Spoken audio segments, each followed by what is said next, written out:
entendidos de esas tareas, pues vamos a dedicarnos a ellas. Por eso, cuando miramos en la palabra, hablando acerca, por ejemplo, de nuestro papel como hijos, tenía que ver con el asunto de obedecer a nuestros padres de entrada. Por eso es que prácticamente podemos ver que un bebé, un pequeño, conforme va creciendo, si algo necesita aprender, es a obedecer. Conforme va creciendo, es instruido en razón de que la obediencia que tiene hacia sus padres, el respeto que les guarda, es para honrarlos, a fin de que toda su vida, todo lo que lleve a cabo, todas las acciones que desempeñe, manifiesten precisamente cómo sus padres tuvieron ese cuidado de él y tuvieron una instrucción para él que le permitió desenvolverse, desarrollarse de una manera correcta. Ahora, hablando acerca de todo esto, nosotros podemos decir ya en el matrimonio igual el papel que tenemos los esposos está bien definido en la palabra, las esposas, lo que tenemos en la sociedad como miembros de la misma, ya sea gobernantes, gobernados, en el trabajo como patrones o como trabajadores. Dios nos ha hablado acerca de esto.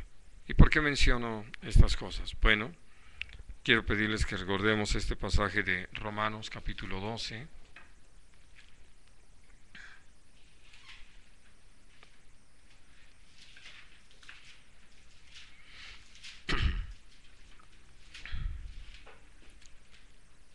Versículo 4.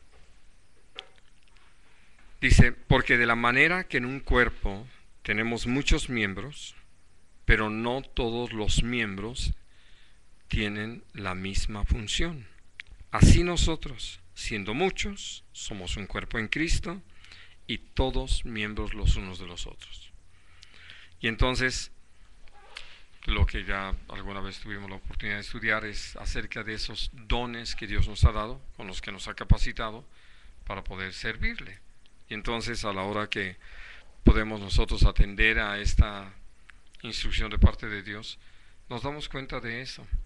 Y puedo decirles que dentro de la misma familia llegamos a ver cómo se crean determinados conflictos, precisamente porque la gente no está ubicada en la función que le corresponde dentro del hogar.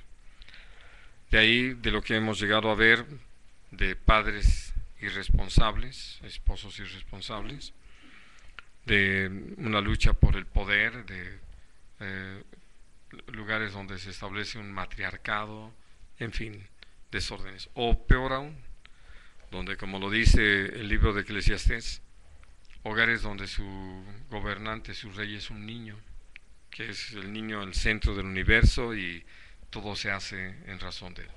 Entonces, todas estas cosas que en un momento dado traen como consecuencia o como resultado que haya una disfuncionalidad, nos habla precisamente de cómo es que Dios desea que nosotros atendamos a ese cuidado. Hablando de nuestro cuerpo mismo, ¿no?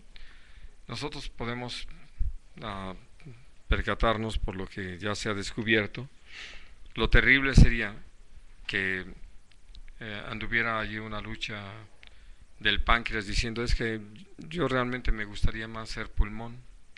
Pues por más que le busque y le mueva y lo intente, nada más no lo logra, ¿no? Y qué importante es que las suprarrenales hagan su trabajo, que la pituitaria no se niegue en su tiempo a funcionar, la hipófisis, etcétera.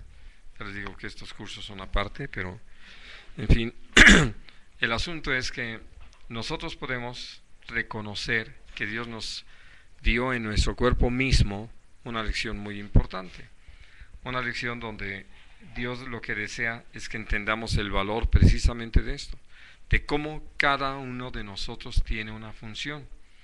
Así de que lo que Dios nos va a pedir tiene que ver con eso, no con otra cosa. Vamos a 1 Corintios 12.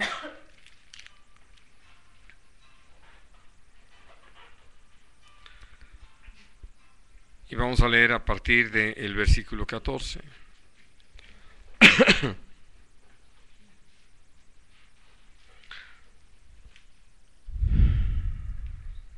Dice, además, el cuerpo no es un solo miembro, sino muchos.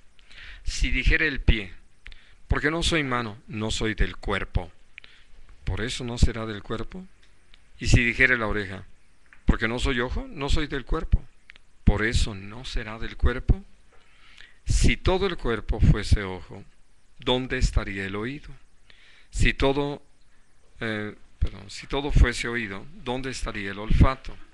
Mas ahora Dios ha colocado los miembros, cada uno de ellos en el cuerpo, como Él quiso. Porque si todos fueran un solo miembro, ¿dónde estaría el cuerpo? Pero ahora son muchos los miembros, pero el cuerpo es uno solo. Ni el ojo puede decir a la mano, no te necesito, ni tampoco la cabeza a los pies, no tengo necesidad de vosotros. Antes bien, los miembros del cuerpo que parecen más débiles son los más necesarios. Y a aquellos del cuerpo que nos parecen menos dignos, a estos vestimos más dignamente. Y los que nosotros son menos decorosos, se tratan con más decoro. Porque los que nosotros son más decorosos no tienen necesidad. Pero Dios ordenó el cuerpo, dando más abundante honor al que le faltaba, para que no haya desaveniencia en el cuerpo, sino que los miembros todos se preocupen los unos por los otros. De manera que si un miembro padece, todos los miembros se duelen con él. Y si un miembro recibe honra, todos los miembros con él se gozan. ¿Qué nos puedes decir al respecto, Daniela?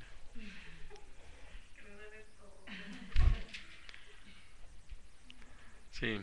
Y hablando acerca de cómo en un momento dado el que nosotros tengamos una lesión en alguna parte del cuerpo, pues el resto del cuerpo no está desentendida de esa lesión, ¿no?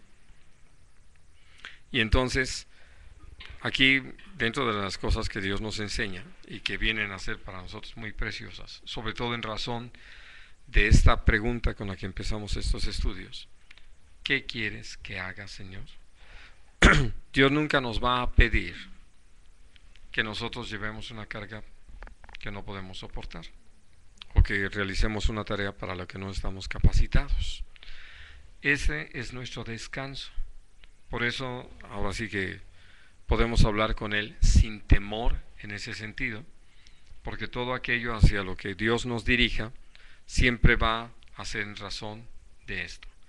Dios nos ha colocado en el cuerpo como Él quiso y nos ha capacitado para la función que nos pide. De tal forma que puedo decir, aún partiendo de lo que dice ahí en Mateo 9, de cómo nuestro Señor Jesucristo, viendo a las multitudes, los vio como ovejas que no tienen pastor, y le dijo a sus discípulos, rueguen al Señor de la mies que envíe obreros a la mies, porque la mies es mucha y los obreros pocos. Una cosa que creo que es importante es que al malentender este pasaje, muchos hacen invitación de que ¿a quién le gustaría hacer tal cosa? Bueno, hay cosas que llaman la atención, pero no necesariamente estamos capacitados para ello todos. Hace poco estábamos comentando aquí en casa de alguien que evidentemente ha tenido el deseo, pues, de cantar y tocar, pero él está bien para ser solista. ¿Saben ustedes por qué? No. Eso es una precisión nuestra, que él está bien para ser solista. ¿Qué vimos? Más bien vimos algo que no tiene. Ni tiene ritmo, ni tiene buen oído. Entonces toca fuera de tiempo. Ahora sí que por eso cantas como solista, muy bien. Canta solo, ¿no? Ahí no entorpece a nadie, no interrumpe a nadie. Y son cosas importantes a entender, porque hablando de qué cosas uno puede desear, pues pueden ser muchas, ¿no? Y dentro de esas cosas que uno desea, sobre todo lo hemos llegado a comentar, lo vamos a ver no mucho tiempo adelante cuando venga el Mundial del Brasil, de cuántos chiquillos van a querer imitar a alguno de los jugadores que están sobresaliendo. Pero una cosa es que quieran y otra es que puedan. Y el problema que se ha dado dentro de la iglesia ha sido ese, donde esta pregunta de ¿qué quieres que haga, Señor?, no ha sido así muy en serio, muy firme, muy entendido. Sobre todo por esto que fue nuestro punto de partida, hablando del apóstol Pablo, de cómo él estaba involucrado en una tarea y evidentemente con vehemencia, creyendo que eso era lo que tenía que hacer. Pero no fue para lo que Dios lo creó, no fue para lo que le dio vida, y ni siquiera para lo que le había permitido ser un benjaminita, ¿verdad?, y estar instruido en la palabra, etcétera. Pero él así lo había tomado. Evidentemente hay muchos casos así, donde podemos ver que la gente, mirando hacia sí mismo y sobre todo en su muy personal deseo, actúa. Hay un juego que ha sido muy interesante, ya hace mucho que no lo jugamos, pero que nos sirvió para detectar algunas cosas. No sé cuántos de ustedes lo hayan jugado, que se llama Gemas. Y entonces, parte del juego es prácticamente estar cuidando que la persona que va después de uno no pueda ganar. Sí, ¿verdad? Es el que va después. Es decir, estarlo, o más bien adelante. Sí. Quiero decir, mucho, porque se trata de alcanzar una determinada meta, pero uno puede ver que puede aparecer por allí un egoísta. Yo lo que quiero es ganar, ¿no? Y deja de hacer su tarea. Así es. Y entonces... Bueno, pues ahí ustedes. Sí. Y ya él hacía su juego, ¿no? Ahí ustedes. Ahí arréglense. Bueno, y el resultado fue precisamente que en varias ocasiones, por esa actitud egoísta, bueno, ni ganó, o sea, no ganó, sino prácticamente dejó ganar a alguien más. Ahora sí que diremos que el que ganó pues no tenía tanto problema, ¿no? Es decir, él estaba haciendo su juego y todo. Pero hablando de ese tipo de actitudes, uno puede pensar en todas partes. En un hogar, un hijo egoísta, ¿no?, puede llegar al punto de decir, pues ahora sí que yo estoy en lo mío, allí arréglense ustedes como puedan, ¿no? O un esposo egoísta, una madre egoísta, siempre va a traer un daño hacia los demás.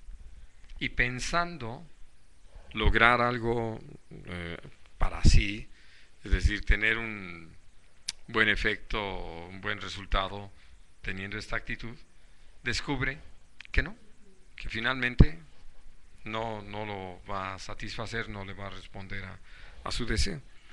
Y así podemos irlo viendo a través de todos los aspectos en la relación con nuestros semejantes. Y naturalmente, a quien más ignoraremos será el Señor, porque Dios siempre nos llama a que aquella tarea que finalmente nos está encomendando y para la que nos ha capacitado es para bendecir a quienes nos rodean y darle gloria a su nombre.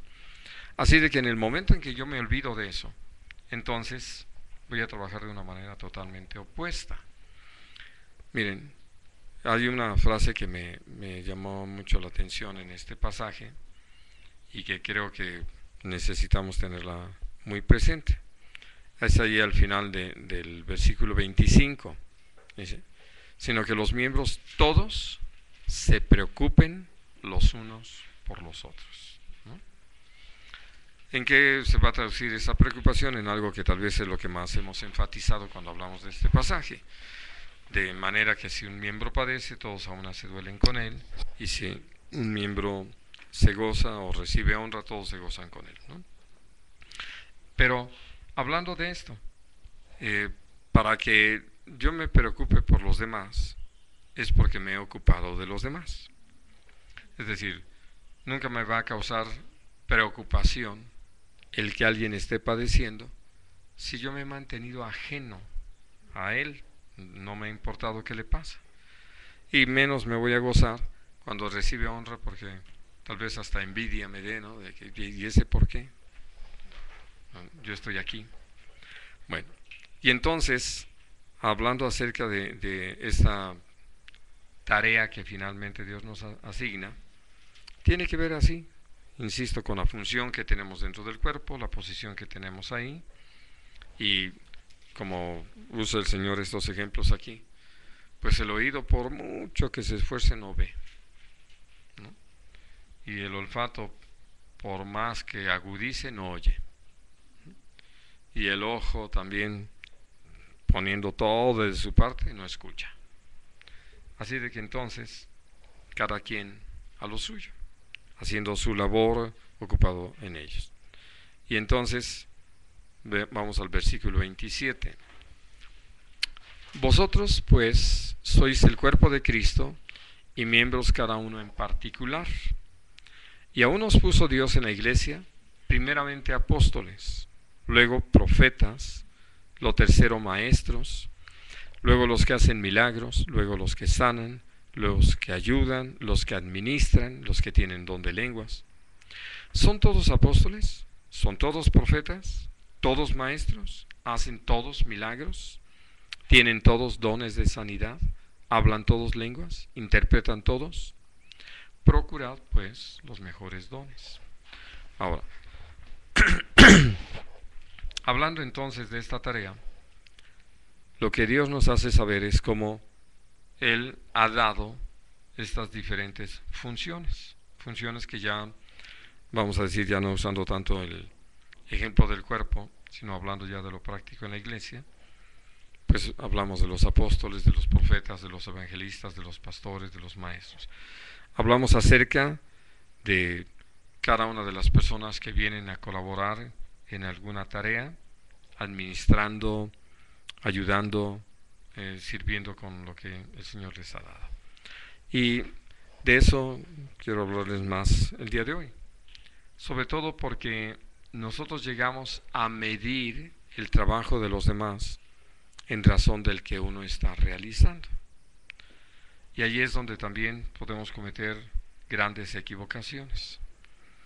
Porque en sí lo que uno puede entender es que hay cosas en las que naturalmente y por la enseñanza de parte de Dios, todos los creyentes podemos llegar a participar, pero no necesariamente tenemos que hacerlo. Y cuando hablo de no necesariamente, es porque hay algunos de nosotros a quienes Dios les ha puesto una carga más en lo particular para realizar determinadas tareas. Ahora, voy a usar como ejemplo el capítulo 11 de Hebreos.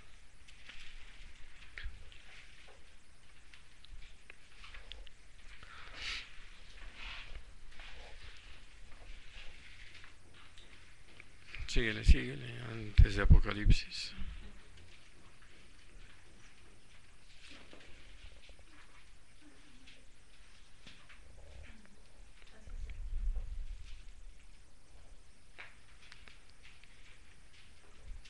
Bueno, y partiendo del versículo 4, el primero que está mencionado allí es Abel. Ahora, sí. ¿Qué tarea tenía Abel? ¿Qué responsabilidad le asignó Dios?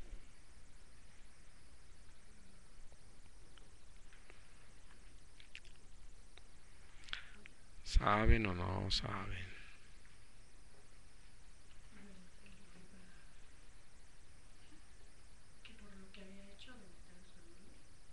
No, andas inventando historias, Esperancita. No, pastorear ovejas. Él era pastor de ovejas. Esa era la tarea. Y no se trataba de otra cosa. Era Caín el que cultivaba la tierra. Así de que desde ahí nosotros podemos ver cómo Dios repartió esas tareas, ¿no? Porque imagínense un puchero sin un buen trozo de carne, ¿no? O una piernita al horno sin unas buenas papas. O sea, hablando acerca de que finalmente la forma en que Dios los había bendecido, las capacidades que les había dado, los había llevado precisamente a poder ver en la tarea del otro un complemento. Y naturalmente Dios nos hace saber de Caín y de Abel, aunque había muchos hermanos que deben haber estado ocupados en muchas otras tareas. Pero partiendo de ahí nos damos cuenta de esto, ¿no? Cómo se van repartiendo las tareas y Dios lo que pide es que sea cada quien fiel. Hablando de Enoc, que es el siguiente que aparece en la lista en el versículo 5, todo lo que nosotros sabemos de Enoc es que tuvo una tarea muy singular.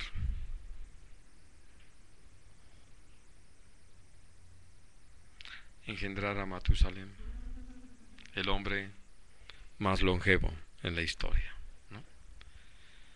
Pero él es conocido no por eso, sino porque caminó con Dios 300 años. Y que su tarea sobre la faz de la tierra fue permanecer siendo fiel a lo que Dios le había mostrado. ¿Ustedes creen que él podía repetir de memoria los 10 mandamientos?